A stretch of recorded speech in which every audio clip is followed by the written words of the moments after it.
14 सितंबर 2020 सुबह लगभग 9:10। हाथरस का बूलगढ़ी गांव। बारिश का मौसम धीरे धीरे खत्म हो रहा था। खेतों में नमी बाकी थी और हवा में मिट्टी की गंध घुली हुई थी। गांव की संकरी गलियों में रोज की तरह सामान्य हलचल थी। कुछ लोग खेतों की ओर जा रहे थे, कुछ अपने घरों के बाहर बैठे सुबह की चाय पी रहे थे। लेकिन उसी सुबह एक ऐसा सन्नाटा जन्म लेने वाला था जिसकी गूंज आने वाले कई वर्षों तक पूरे भारत में सुनाई देने वाली थी। गांव के एक साधारण दलित परिवार की 19 वर्षीय लड़की रोज की तरह पशुओं के लिए चारा लेने खेतों की ओर निकली थी। ये उसके जीवन का सामान्य हिस्सा था। गांव की लड़कियां अक्सर खेतों तक अकेले जाती थीं। लेकिन उस दिन खेतों के बीच अचानक सब कुछ बदल गया। कुछ घंटों बाद जब परिवार को उसकी कोई खबर नहीं मिली तो बेचैनी बढ़ने लगी। घर के लोग अलग अलग दिशाओं में उसे खोजने लगे। खेतों की पगडंडियों पर दौड़ते कदमों के बीच अचानक एक चीख सुनाई दी। बाजरे के ऊंचे खेतों के बीच लड़की गंभीर हालत में पड़ी मिली। उसका शरीर मिट्टी और खून से सना था। गर्दन बुरी तरह घायल थी। जीभ कट चुकी थी। रीढ़ पर गंभीर चोट थी। उसकी आंखों में ऐसा डर था जिसे देखकर परिवार के लोग कांप उठे। कुछ ही मिनटों में गांव में अफरा तफरी फैल गई। लोग घटनास्थल की तरफ दौड़ने लगे। परिवार ने आरोप लगाया कि गांव के ही कुछ युवकों ने उसके साथ बर्बरता की थी।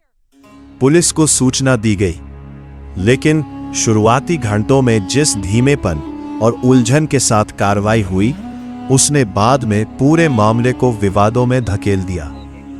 घायल लड़की को पहले स्थानीय अस्पताल ले जाया गया। डॉक्टर उसकी हालत देखकर घबरा गए। शरीर बुरी तरह टूट चुका था। बोलने की क्षमता लगभग खत्म हो चुकी थी। लेकिन दर्द और टूटती सांसों के बीच उसने कुछ नाम लिए। यही नाम आगे चलकर पूरे देश की बहस का केंद्र बनने वाले थे। अस्पताल के बाहर परिवार रो रहा था। मां की आंखों में भय था। पिता की आवाज कांप रही थी। लेकिन गांव के दूसरे हिस्से में एक अलग बेचैनी थी। आरोप जिन लोगों पर लगे थे वे उसी गांव के प्रभावशाली परिवारों से जुड़े बताए जा रहे थे। धीरे धीरे मामला केवल अपराध नहीं रहा, उसमें जाति, सत्ता और गांव की पुरानी ताकतें शामिल होने लगी। गांव दो हिस्सों में बंटता दिखाई देने लगा। की तरफ पीड़िता का परिवार था, दूसरी तरफ आरोपियों के समर्थन में खड़े लोग। दिन बीतते गए और लड़की की हालत लगातार बिगड़ती चली गई। उसे अलीगढ़ के अस्पताल में भर्ती कराया गया। वहां डॉक्टरों ने बताया कि रीढ़ की हड्डी बुरी तरह क्षतिग्रस्त हो चुकी थी। शरीर धीरे धीरे जवाब दे रहा था।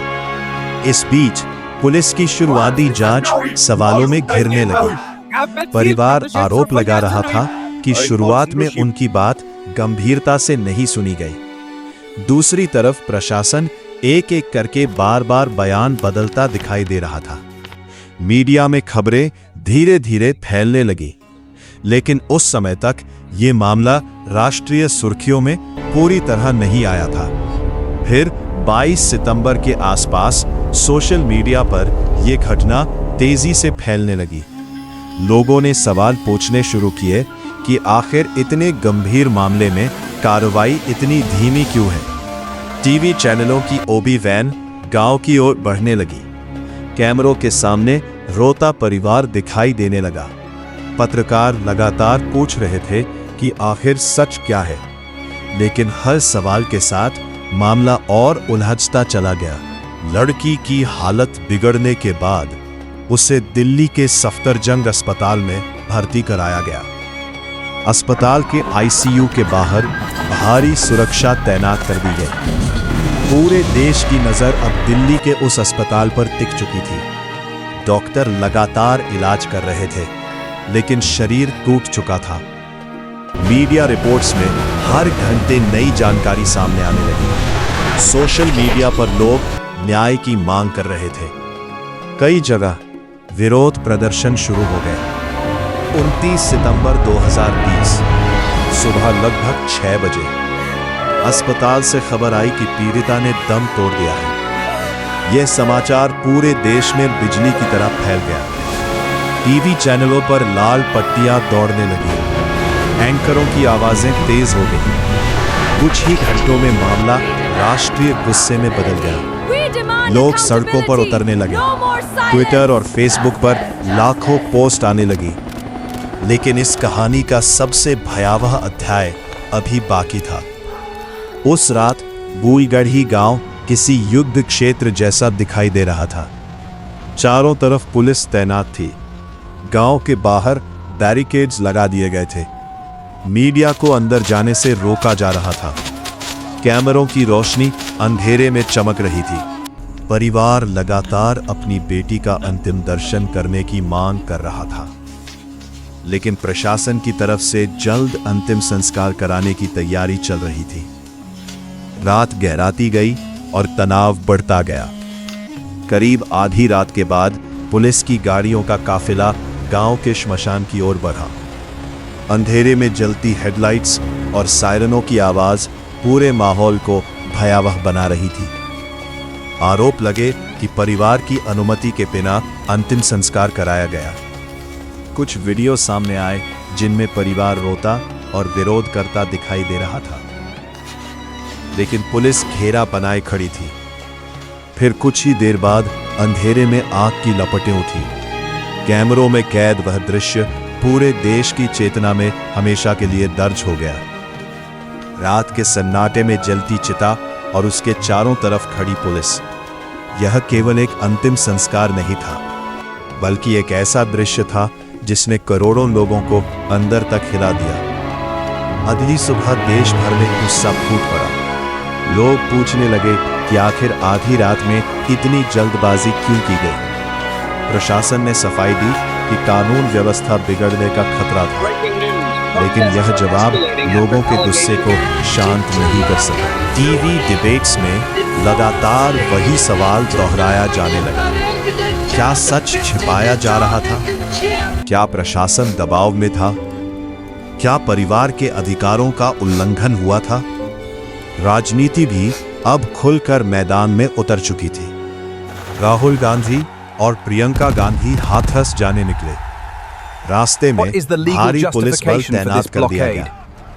धक्का मुक्की हुई। कैमरों में गिरते और उठते नेताओं की तस्वीरें कैद हो गई।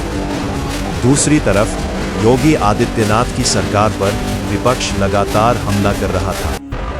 मामला अब केवल अपराध नहीं रहा था, यह राष्ट्रीय राजनीति का सबसे बड़ा मुद्दा बन चुका था। इसी दौरान पुलिस और फॉरेंसिक रिपोर्टों को लेकर नया विवाद शुरू हुआ। कुछ सरकारी रिपोर्टों में दुष्कर्म की पुष्टि न होने की बात कही गई, जबकि परिवार लगातार बलात्कार का आरोप दोहराता रहा। देश भर में बहस छिड़ गई। लोग टीवी स्क्रीन पर बैठे विशेषज्ञों की बातें सुन रहे थे, लेकिन सच अब भी धुंधला था। सोशल मीडिया पर हजारों तरह की कहानियां फैलने लगी। कुछ लोग प्रशासन पर पर्दा डालने का आरोप लगा रहे थे, तो कुछ इसे राजनीतिक षड्यंत्र बता रहे थे। मामला बढ़ता गया और अंततः जांच केंद्रीय अन्वेषण ब्यूरो यानी सीबीआई को सौंप दी गई। गांव के बाहर सुरक्षा और बढ़ा दी गई। मीडिया की एंट्री सीमित कर दी गई। हर आने जाने वाले पर निगरानी रखी जाने लगी। बूईगढ़ी गांव धीरे धीरे किसी बंद क्षेत्र जैसा दिखाई देने लगा। लोग कैमरों से बचकर बात करने लगे। कई ग्रामीणों ने खुलकर बोलने से इनकार कर दिया। डर पूरे माहौल में फैल चुका था। सीबीआई ने घटनास्थल की दोबारा जांच की। परिवार के बयान लिए गए। आरोपियों से पूछताछ हुई। अदालत में दस्तावेज पेश किए जाने लगे, लेकिन हर सुनवाई के साथ नए सवाल खड़े हो जाते। देश की जनता लगातार इस मामले को देख रही थी।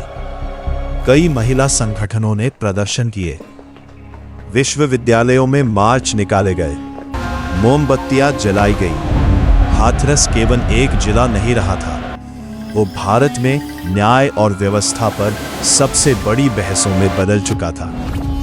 समय गुजरता गया, मीडिया की भीड़ धीरे धीरे कम होने लगी, कैमरे हटने लगे, लेकिन गांव के भीतर का डर खत्म नहीं हुआ। पीड़िता का परिवार अब भी सुरक्षा घेरे में जी रहा था। दूसरी तरफ आरोपी पक्ष भी खुद को निर्दोष बता रहा था। अदालत में कानूनी लड़ाई जारी रही, लेकिन देश के करोड़ों लोगों के मन में वह रात हमेशा के लिए जम चुकी थी। अंधेरा गांव, पुलिस का घेरा, रोता परिवार और जलती हुई चिता। आज जब हाथरस कांड का नाम लिया जाता है तो ये केवल एक अपराध कथा नहीं लगती, ये उस भय की कहानी बन चुकी है जिसमें एक परिवार व्यवस्था के सामने अकेला खड़ा दिखाई देता है। ये उस गुस्से की कहानी है जिसने पूरे देश को सड़कों पर ला दिया था, और ये उस सवाल की कहानी है जिसका जवाब आज भी करोड़ों लोग तलाश रहे हैं कि आखिर उस रात सच में क्या हुआ था।